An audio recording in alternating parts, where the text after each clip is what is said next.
Hi guys, welcome to Driving with Friday. It's been a while. I just want to say one or two things about a book that I'm currently reading. It's entitled From Third World to First. It was written by a man called Mr. Lee Kuan Yew. Now, Mr. Lee Kuan Yew was the first Prime Minister of Singapore. And in this book, he's just outlining some of the policies that he had to implement to move that country from a third world country to a first world country. Now, you may know, just as I do, that Singapore was a third world country in the 60s. Singapore got its independence in 1965, and that's after Zambia got its independence. Now, what's interesting for me is that Mr. Lee points out some very touching things, and in his memoirs he says that he had actually come to Lusaka in 1964, and when he was in Lusaka he was particularly impressed with the infrastructure that he saw, the greenery, the roses, the birds, and you know, the animals. And he made a statement and he said, "I would like Singapore to one day look like Lusaka." Such an interesting statement.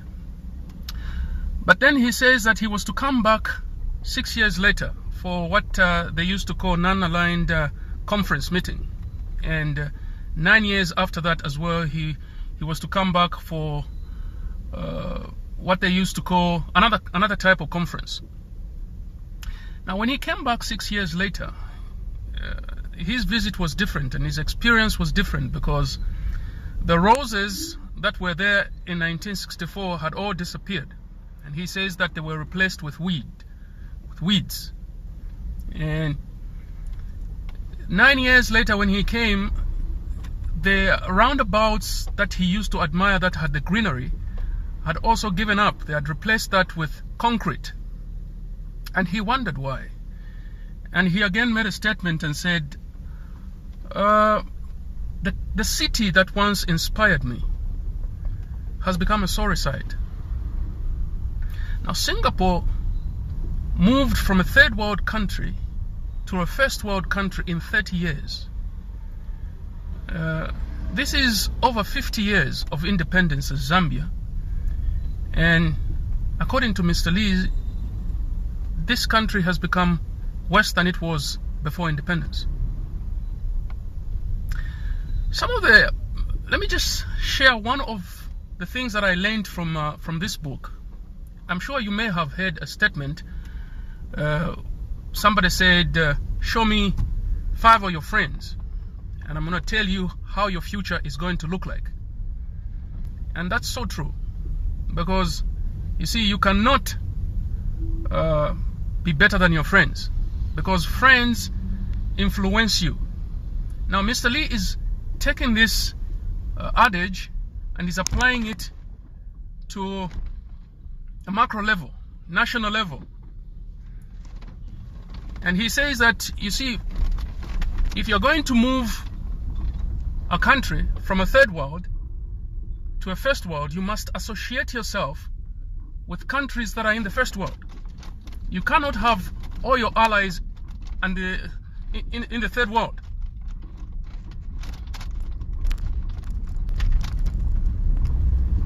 And his statement was, we started aligning ourselves to industrialized countries.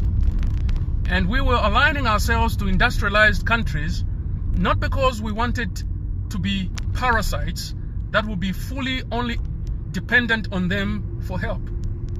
We started to align ourselves because we wanted to learn from their technologies, and we wanted to start using their technologies to build products for them, so we can open up trade links and ship these products to these people and to these countries.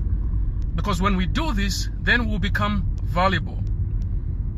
Mr. Lee knew that it would be radical to move a country from third world to first world, and it literally meant you have to transform and begin to produce make yourself valuable.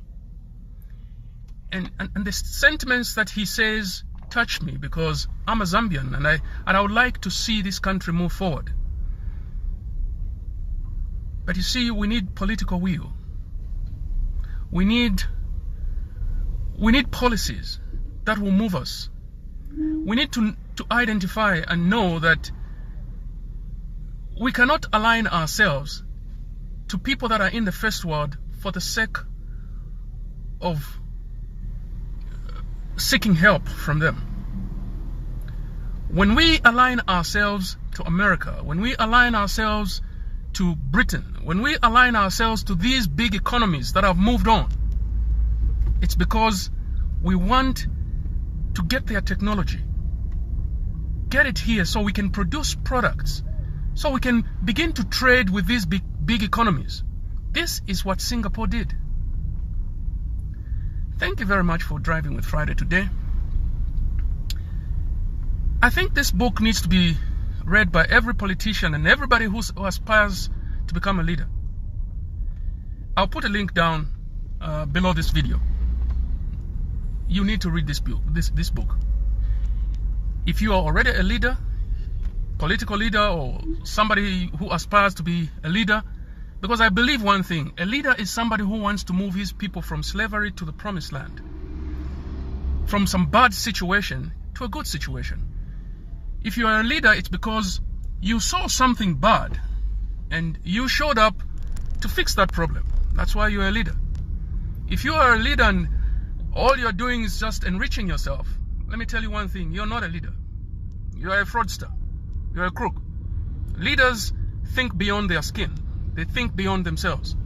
Leaders want to think beyond their own generation. And please buy this book and read it. It's going to help you to begin to think differently as a leader.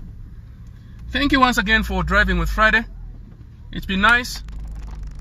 See you next time.